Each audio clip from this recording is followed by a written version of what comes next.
En la reserva forestal de Schorfheide existe un vacío arquitectónico. No hay señalización oficial. No hay infraestructura turística. Sin embargo, el análisis del terreno revela cimientos masivos de hormigón y acero que no corresponden a ninguna estructura civil estándar. Este es el sitio de Karinghall. No fue simplemente una residencia. Fue un complejo estatal financiado con fondos desviados que funcionó como el centro de operaciones alternativo de la Luftwaffe. Y más importante aún, como el punto de acopio central para la mayor operación de robo de arte sistemático del siglo XX. El objetivo de este video es desglosar la construcción, la función operativa, la destrucción controlada y la investigación forense posterior de la finca de Hermann Göring. Dejaremos de lado la mitología para centrarnos en los hechos materiales: toneladas de explosivos, millones de Reichsmarks y análisis de ADN. Comencemos. La edificación de Karinghall no siguió los protocolos de contratación pública del Reich. Operó, desde sus cimientos, como un estudio de caso de malversación institucional sistematizada. En 1933, Hermann Göring no compró el terreno. Simplemente sustrajo 120 hectáreas de la Reserva Forestal Estatal de Schorfheide para su uso exclusivo. Para el diseño, reclutó a Werner March, el arquitecto del Estadio Olímpico de Berlín. Pero el proyecto mutó rápidamente de una modesta cabaña de caza a una mega infraestructura.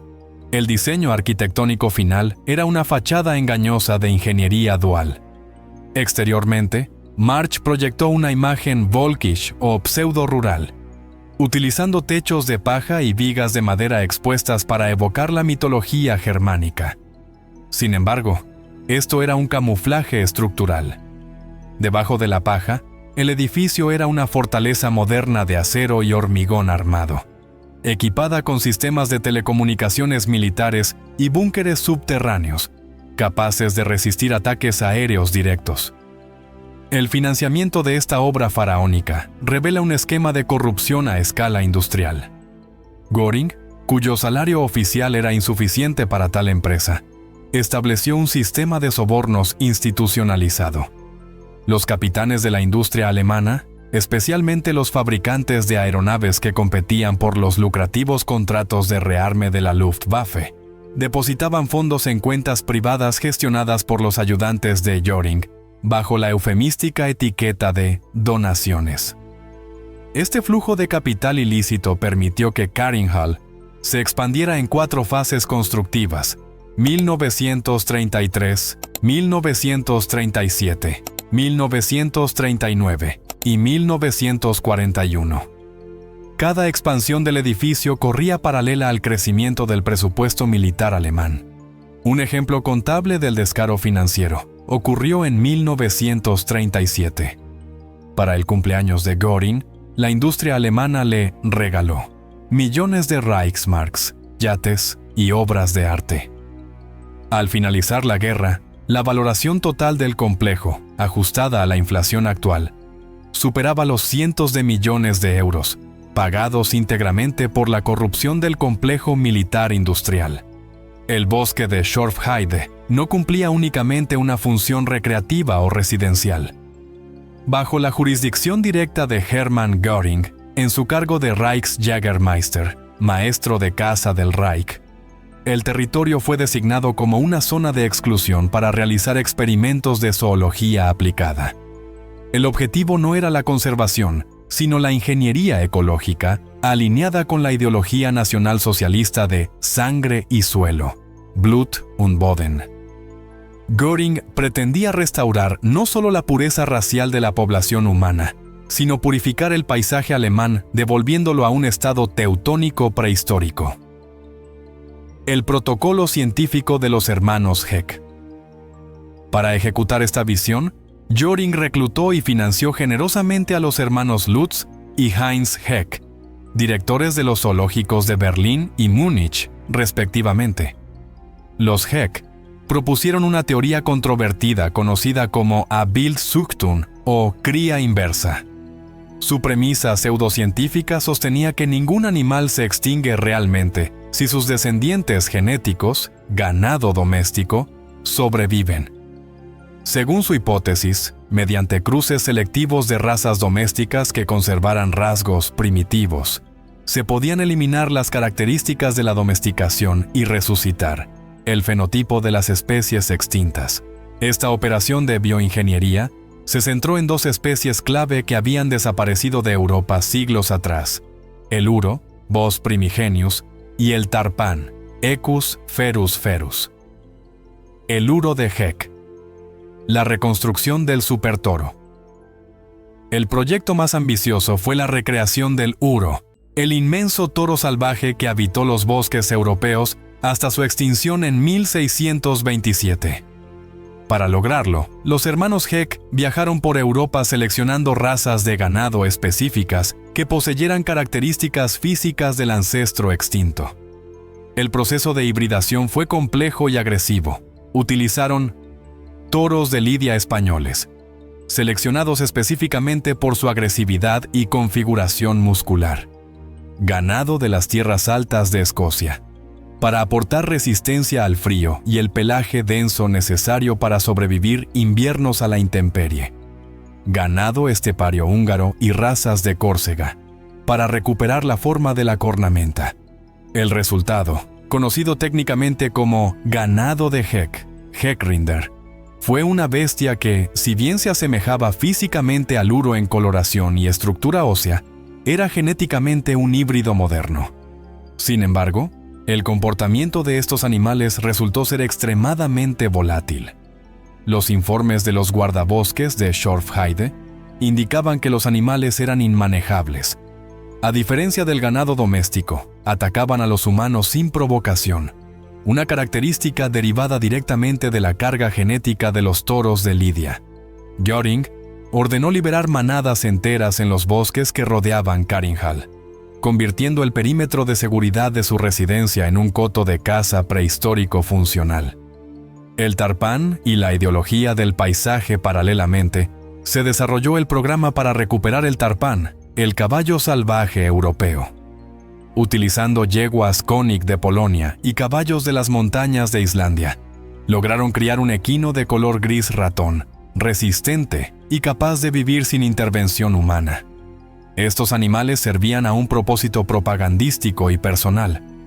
Para Göring, cazar estas bestias primigenias validaba su autoimagen como heredero de los héroes de la mitología germánica, como los descritos en el Cantar de los Nibelungos. Schorfheide se convirtió así en un escenario teatralizado, donde la naturaleza era manipulada para encajar en la narrativa nazi de dominio y fuerza bruta. Liquidación de los activos biológicos. 1945. El final del experimento fue abrupto y pragmático. Con el colapso del Frente Oriental en 1945, las tropas soviéticas que avanzaban hacia Berlín atravesaron Schorfheide.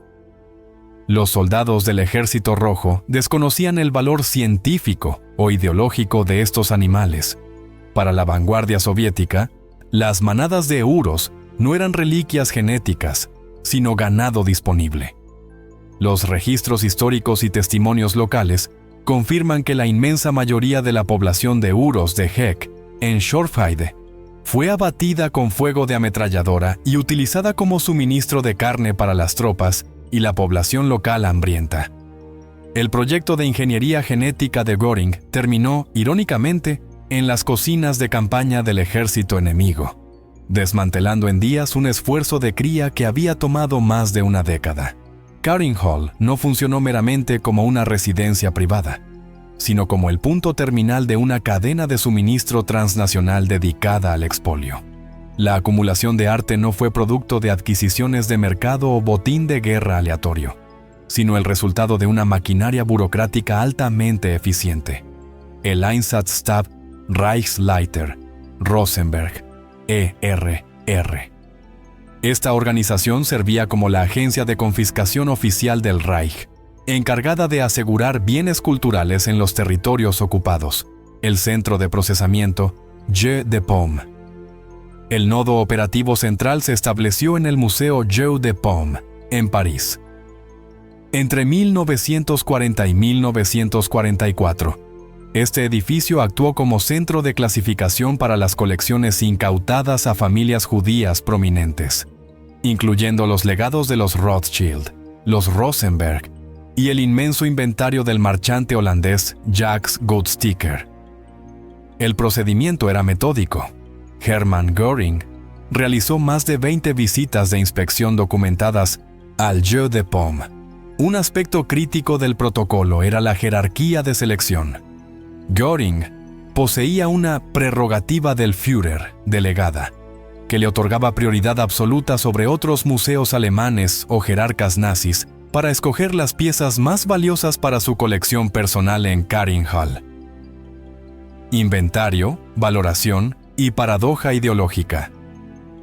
Una vez seleccionadas, las obras eran catalogadas minuciosamente y cargadas en trenes de alta seguridad con destino a Schorfheide. El volumen final del inventario es abrumador. 1.375 pinturas, 250 esculturas y 168 tapices históricos. Una valoración realizada por los aliados en 1945 estimó el valor de la colección en $200 millones de la época. Ajustado a la inflación y a la apreciación del mercado del arte actual, el valor superaría hoy los $3.000 millones. El contenido de la colección revelaba una hipocresía ideológica. Aunque el régimen perseguía el arte moderno como arte degenerado, Entartete Kunst, Göring acumuló obras maestras impresionistas de Renoir, Monet y Van Gogh, junto a sus preferidos maestros antiguos como Cranach, Durero y Rubens. Para Göring, el valor financiero del activo prevalecía sobre la teoría estética nazi. Infraestructura de conservación. Para proteger estos activos, Carinhall fue dotado de una infraestructura técnica avanzada. La Gran Galería y los sótanos de almacenamiento contaban con un sistema primitivo pero eficaz de control climático. Esta tecnología, diseñada para regular la humedad relativa y la temperatura y evitar así el deterioro de lienzos y paneles de madera, era extremadamente rara en residencias privadas de la década de 1940. Esto confirma que la función principal del edificio había mutado de vivienda a bóveda de seguridad de clase museística. El funcionamiento diario de Carinhall trascendía la mera gestión doméstica. Requería una logística híbrida comparable a la de un hotel de 5 estrellas, fusionado con una instalación militar de alta seguridad. La finca operaba como un microcosmos autosuficiente, donde la tecnología punta y los caprichos personales se entrelazaban con la administración de la guerra. La maqueta ferroviaria de alta ingeniería. En el ático de la residencia principal, Göring ordenó la instalación de una red ferroviaria a escala que abarcaba 400 metros cuadrados. No se trataba de un juguete convencional, sino de un sistema electromecánico complejo suministrado por la firma Märklin. Desde el punto de vista técnico, la instalación contaba con transformadores de potencia industrial, cambios de aguja eléctricos operados remotamente y señalización funcional que permitía la operación simultánea de múltiples convoyes sin colisiones. Aunque Göring justificaba el gasto ante sus oficiales como una herramienta para simular tácticas de transporte y logística ferroviaria militar, los testimonios del servicio doméstico confirman que su uso principal era recreativo. Existen reportes que describen al mariscal del Reich manipulando los controles vestido con togas de terciopelo o uniformes de fantasía, desconectado de la realidad de los bombardeos que asolaban la red ferroviaria real de Alemania.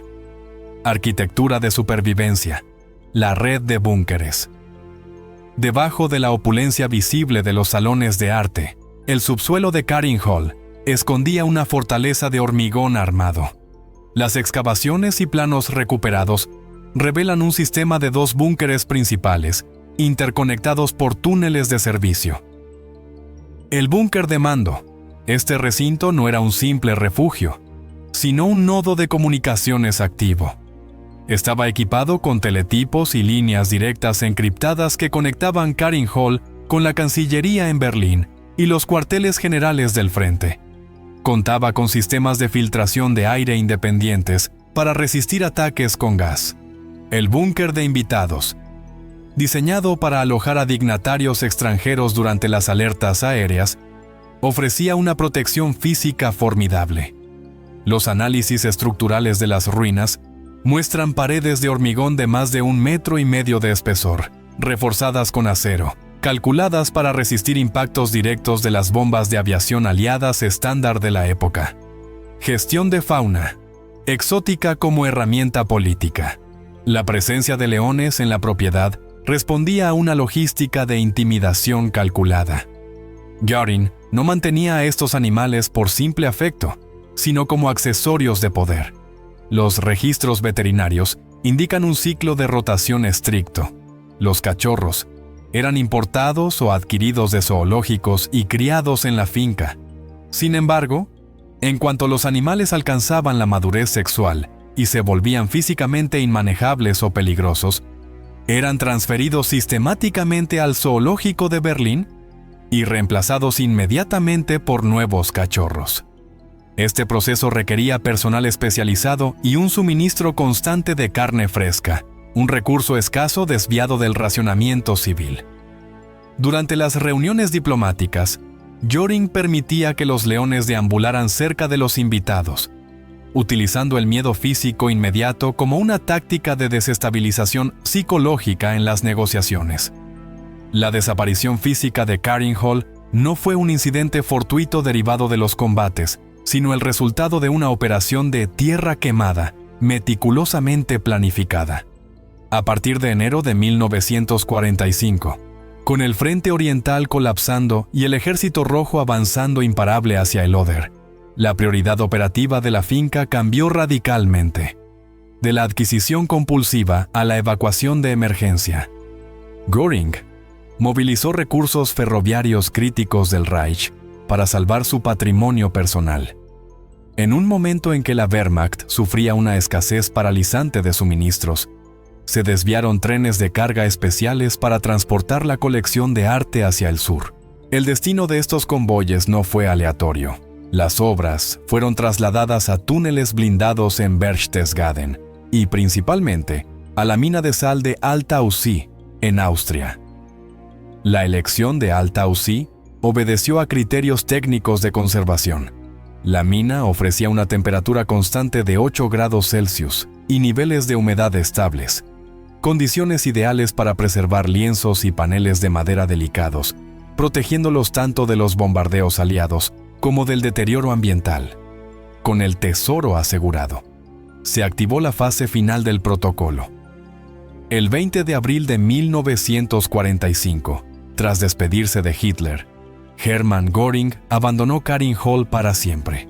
Sin embargo, dejó atrás a un destacamento especializado de ingenieros de la Luftwaffe, bajo el mando del oficial Frankenberg. Su orden era explícita: la finca no debía caer intacta en manos enemigas. Durante los días siguientes, mientras esperaban la llegada de los soviéticos, los ingenieros prepararon la demolición estructural del complejo. No utilizaron cargas de dinamita convencional, insuficiente para las dimensiones del palacio, sino armamento pesado de aviación. Se colocaron estratégicamente más de 80 bombas de caída libre, probablemente modelos SS-250 y SS-500, de 250 y 500 kilogramos de explosivo cada una, en los cimientos de los edificios principales, los búnkeres y las salas de invitados. El 28 de abril, cuando las unidades de vanguardia del Segundo Frente Bielorruso Soviético llegaron al pueblo vecino de Gross Schönebeck, se dio la orden de detonación. El efecto fue devastador. La detonación simultánea de toneladas de explosivos militares no simplemente derrumbó los muros, pulverizó la integridad estructural del complejo.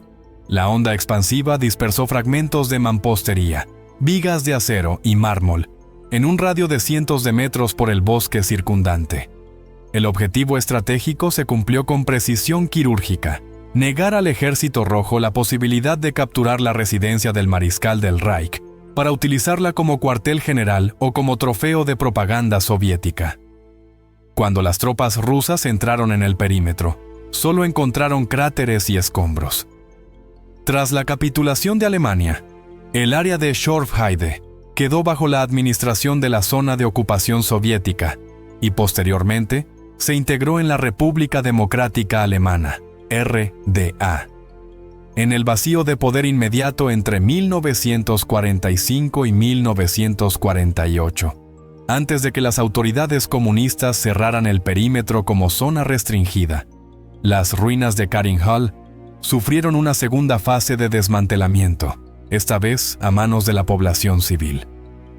El saqueo sistemático como recurso de construcción, debido a la extrema escasez de materiales en la posguerra, los habitantes de los pueblos circundantes trataron el sitio como una cantera informal de libre acceso.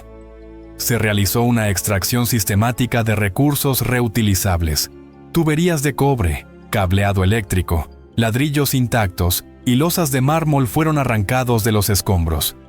Este reciclaje forzoso tiene una evidencia tangible hoy en día. Los estudios arquitectónicos locales confirman que numerosas granjas y viviendas residenciales en la región de Schorfheide integran en sus estructuras materiales originales del complejo de Göring, desde marcos de ventanas hasta vigas de acero, ocultando fragmentos del palacio en la arquitectura rural cotidiana. Arqueología subacuática y preservación anaeróbica. El interés científico por el sitio se reactivó tras la reunificación alemana en 1990. Las autoridades del estado de Brandeburgo autorizaron expediciones de buceo en el lago Großdollner See, adyacente a la terraza principal de la finca. Los buzos recuperaron varias esculturas de bronce de tamaño natural, incluyendo réplicas de arte clásico. El análisis de su ubicación sugiere que estas piezas no fueron desplazadas por las explosiones, sino arrojadas deliberadamente al agua por el personal de la finca poco antes de la huida, probablemente debido a la falta de capacidad de carga en los trenes de evacuación. Al quedar enterradas en el lodo del fondo del lago, las condiciones anaeróbicas, baja oxigenación, permitieron que los metales se conservaran en un estado excepcional durante casi 50 años. Actualmente, estas piezas forman parte de la colección permanente del Museo de Groß-Schönebeck, la estratigrafía de los búnkeres. Paralelamente, cazadores de tesoros y arqueólogos aficionados, destacando la figura de Klaus Fünker, centraron su atención en el subsuelo. Las excavaciones ilegales y semilegales de los años 90 revelaron un fenómeno estructural clave. La detonación de 1945 había destruido los edificios de superficie, pero había provocado que los techos de los búnkeres subterráneos colapsaran hacia adentro, sellando el contenido en lugar de destruirlo. Al remover las capas superiores de escombros, Fünker recuperó miles de fragmentos de cerámica china de la dinastía Ming y porcelana francesa de Sèvres. Este hallazgo confirmó una decisión logística de última hora. Ante la inminencia del ataque soviético, Göring priorizó la evacuación de las pinturas de los viejos maestros, abandonando las colecciones de artes decorativas, consideradas de menor valor estratégico o sentimental, en los sótanos, donde quedaron preservadas bajo toneladas de hormigón fracturado. Uno de los capítulos más complejos desde el punto de vista técnico y forense en la historia de Karin Hall es la identificación positiva de los restos humanos hallados en el perímetro de la finca. Este proceso no fue inmediato, sino que abarcó una investigación de 6 décadas, caracterizada por errores de identificación, saqueos y, finalmente, la aplicación de tecnología genética avanzada. La violación del mausoleo y la confusión inicial, 1945 a 1951. El mausoleo de granito construido para Karin Göring sobrevivió relativamente intacto a la demolición de abril de 1945. Sin embargo, en las semanas posteriores a la ocupación, las tropas soviéticas forzaron la entrada. El motivo no fue político, sino lucro. Existían rumores de que el cadáver había sido enterrado con joyas de alto valor. El sarcófago fue abierto y los restos profanados y dispersos por el bosque circundante. En 1951, durante la Guerra Fría y con el sitio bajo estricta vigilancia de la Alemania Oriental, la familia Fock, parientes suecos de Karin, organizó una operación de recuperación clandestina. Encontraron restos óseos dispersos en el área del mausoleo y, asumiendo por el contexto geográfico que pertenecían a Karin, los trasladaron a Suecia.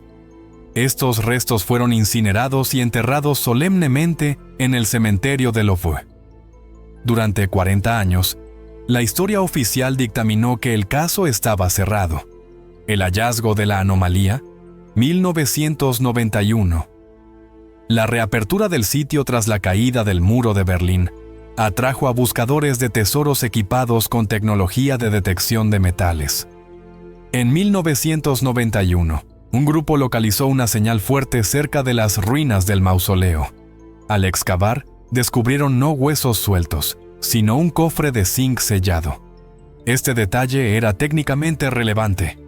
El uso de zinc indicaba un intento de preservación o transporte de alta prioridad, sugiriendo que el personal de Göring había intentado ocultar o proteger el cuerpo antes de huir, sacándolo del sarcófago principal y enterrándolo en una fosa improvisada pero segura.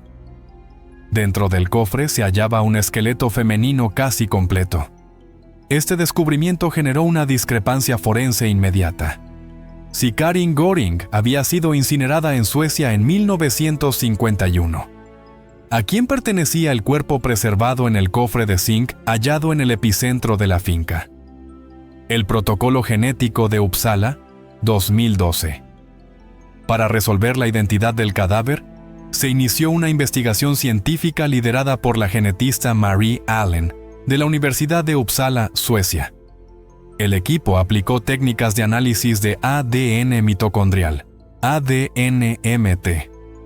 A diferencia del ADN nuclear, el ADN-MT se hereda exclusivamente por línea materna y es mucho más resistente a la degradación en huesos antiguos, lo que lo convertía en la herramienta idónea para este análisis.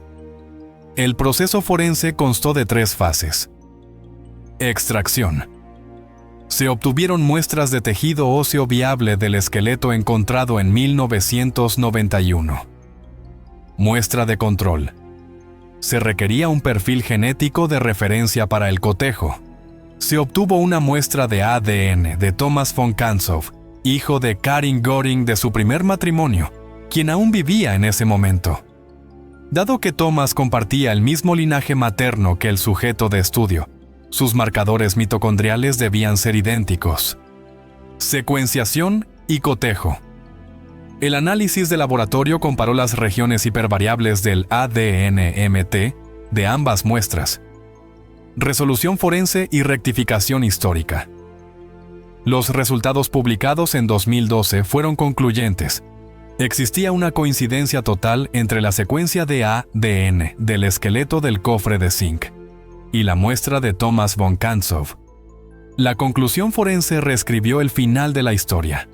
Los restos recuperados en 1951, venerados por la familia durante décadas, pertenecían a una mujer desconocida, probablemente una víctima de los combates de 1945 o una residente local fallecida, cuya tumba fue perturbada en el caos de la posguerra. Al haber sido incinerados, la identificación real de esa primera mujer es imposible.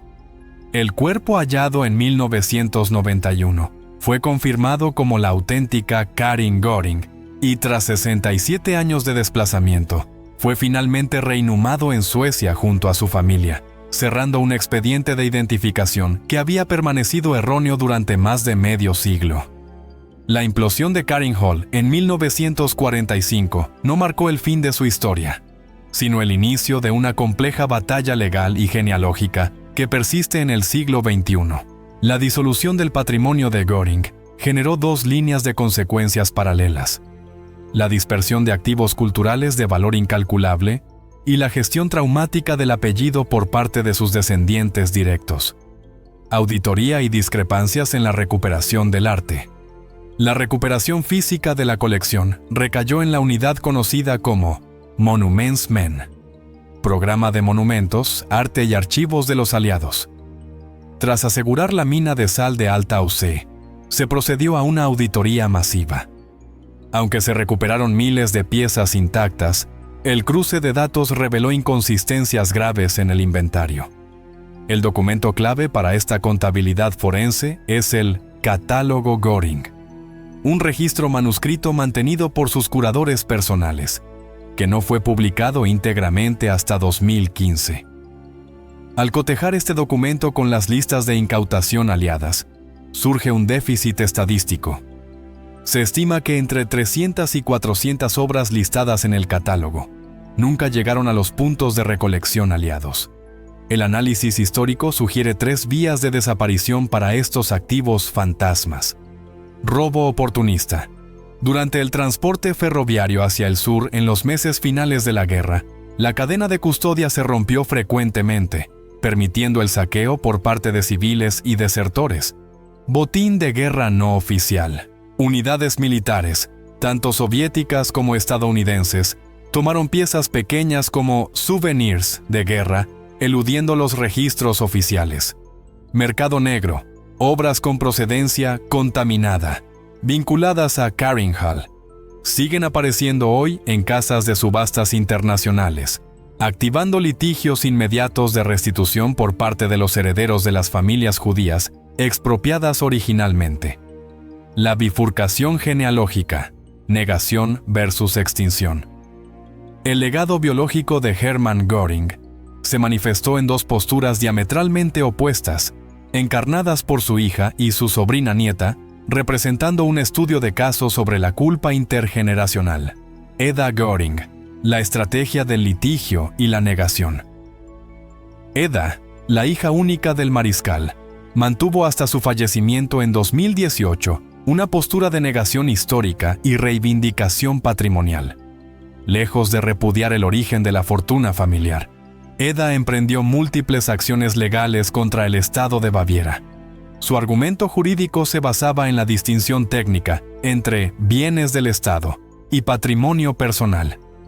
En una petición formal presentada ante el Parlamento bávaro, solicitó la devolución de obras de arte y joyas, alegando que eran regalos privados recibidos antes y durante la guerra, ignorando deliberadamente que dichos regalos provenían de fondos malversados o de la coacción a terceros.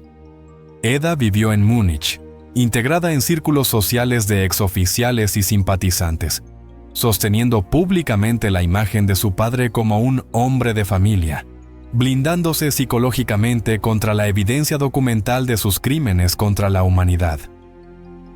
Bettina Göring. La solución biológica radical. En las antípodas éticas se encuentra Bettina Göring, sobrina nieta del jerarca. Residente en Nuevo México, Estados Unidos, y viviendo en un aislamiento voluntario de su tierra natal, Bettina optó por confrontar el trauma familiar mediante una intervención física irreversible. Tanto ella como su hermano decidieron someterse a procedimientos de esterilización voluntaria. En sus declaraciones públicas, Bettina describió esta decisión no como un acto médico, sino como una medida de contención moral.